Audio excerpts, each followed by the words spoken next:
from the specific focus on cyber security, and I was very interested to see that acronym that you coined there, cybersecurity 3.0.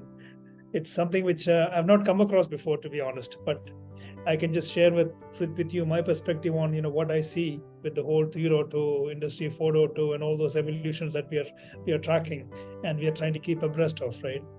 Of all the areas where technology is been the most active, most vibrant, and the areas where we have had to make most number of changes, it has actually been cybersecurity, where we had to be moving at more than 100 miles per hour in one sense, because that is one area where we cannot afford to slow down. And I will also say that it's not possible to find big enterprises who have not faced some sort of failure or breach in this country, in the world. If you've been running for a couple of decades, you would have faced some scenario where you were actually breached. Whether you are the Facebooks of the world or the Apples or Microsofts, trust me, you've all gone through this. So it all helps us to understand, and teach us and keeps us grounded and keeps us looking forward to trying to integrate and build the right level of security layers. And in every layer, there is always chinks and small gaps that will always crop up. So the way I look at this, on a fundamental base, we need to see what is the kind of standards that we are expected to comply with. So for example, something like a NeST framework. Well, it's a good framework, but there are some customers who expect us to be following that as a framework. There are some customers who expect us to be ISO 27001 certified. Now, that may be applicable to certain parts of the business, maybe not to the entire gamut of business, because the kind of business that I look after, I've got electronics as a major focus. We also got software, and we also got I would say F&B. We manufacture juices and food and frozen foods and water and stuff like that. That's the third part. So all three have a different way of different threat landscape affecting them. So you can't say that it's going to be a one glove fits all approach across the board. But even within my electronics industry, there are some customers who demand something more stringent, some customers probably not so. And it depends. If you're in healthcare, aerospace and defense, the requirements are the highest. If you're working in something which is very confidential technology, which is going to be cutting edge, a new product that's going to be coming to the market, which the market needs to be protecting it of, the secrecy needs to be maintained to that level. I'll give a wild example. For example, say the iPhone 16, which everybody wants to know what's coming in there as a feature and what's different about it. And if we are doing something, not that we are, if you're doing something about it, then we have a whole different way of managing that piece of work. What's the design Apple gives us, who are the suppliers that we work with, how do we actually maintain the kind of components that goes in there, and how do you maintain the complete secrecy around this?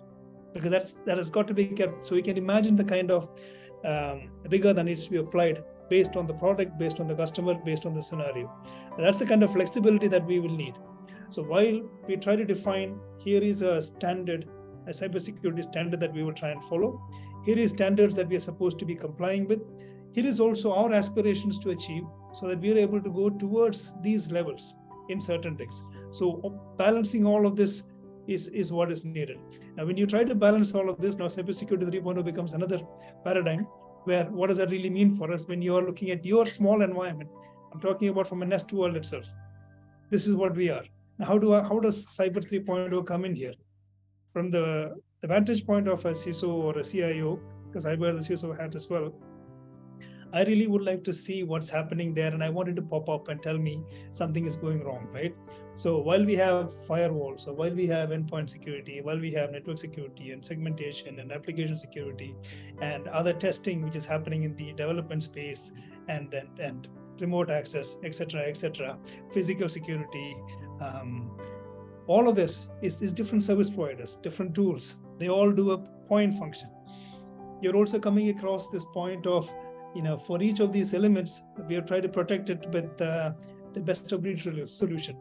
How much of best of breed is going to work together? Because one best of breed in email security, does it really have anything in relation with my endpoint security or my network security? And are they talking to each other? So this is the gap that I find, because the technology providers, they will make their product great to do that function, which is fine. And all this time, and part of me also feels, if you're going to buy a watch, go and buy yourself a Swiss watch, because those are the best watches, right? If you want to buy something which is a really reliable car, go for somebody who makes cars. You can't say that, for example, no, it doesn't matter who that name is. If they make a car, would you go and buy it? It may be the brand and the quality, and a lot of things needs to come together.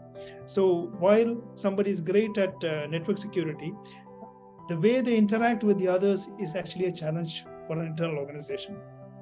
So when you look at it from a point of view of whether it's Web 3.0 or cybersecurity 3.0, for me, there has to be a layer that actually brings all this together, and there is a common language that it's able to understand, and it's able to tell you, here is what is happening, here is the risk, here is the threat, here is something that needs to be done, here is a priority that needs to be handled. This is the most important thing to do. I mean, you want somebody to assimilate all of this, aggregate this, correlate it in a way, because we keep hearing the word correlation all the time, but correlate it in a right manner and give us actionable parts. We have a security operations center, but I know the security operations center is dealing with so much of stuff that I'm finally reliant on the analyst sitting there, his judgment to some extent, because even critical alerts, he could be getting 10 at a time. And which one does he actually prioritize? Which one is going to be really a real threat, and which one is a false positive? We don't know. And this is where the plague is affecting us. So that's kind of the space, and that's kind of the introduction that I wanted to give.